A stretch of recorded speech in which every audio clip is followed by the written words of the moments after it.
নমস্কার, শুভ সকাল। আজ আমরা শ্রীগীতার প্রথম অধ্যায়ের ৩৬ নম্বর শ্লোকটির সাধারণ অনুবাদ এবং আধ্যাত্মিক অনুবাদ বোঝবার চেষ্টা করব।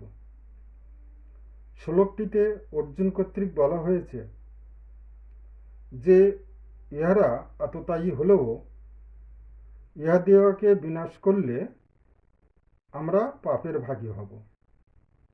সেই হেতু স্বজন বান্ধব দুর্যোধনাদিকে আমাদের বধ করা উচিত নয়।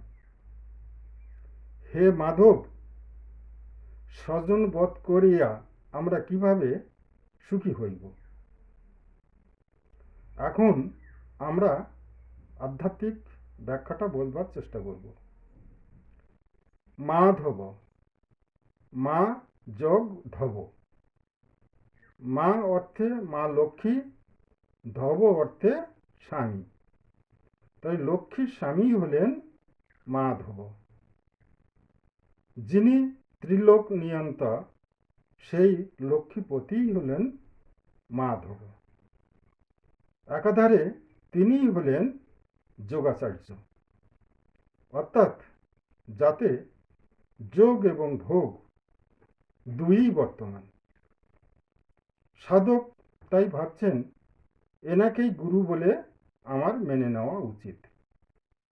সত্য বটে, সাধন ক্ষেত্রে আমার এই ইন্দ্রিয় এবং ইন্দ্রিয় বৃত্তিগুলি পদে পদে সাধনার অন্তরায় হচ্ছে।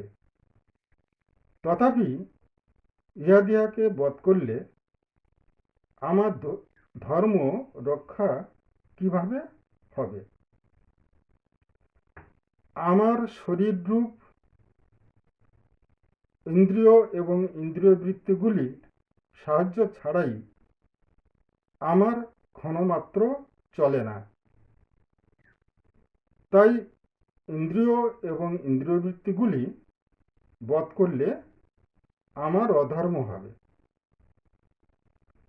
যোগ মানেই যদি ইন্দ্রিয় এবং ইন্দ্রিয় বৃত্তি স্তব্ধ করা হয়, তাহলে পাপই বা কাকে বলবো? ইন্দ্রিয়বৃত্তি বা ইন্দ্রিয়গণ লঘু হলে বা দুর্বল হলে এই শরীর পীড়িত হয়, রোগগ্রস্ত হয়। একে কখনোই ধর্ম বলে মেনে নেওয়া যায় না। তাই বলছি, হে দয়াল গুরু, হে গৌর হরি,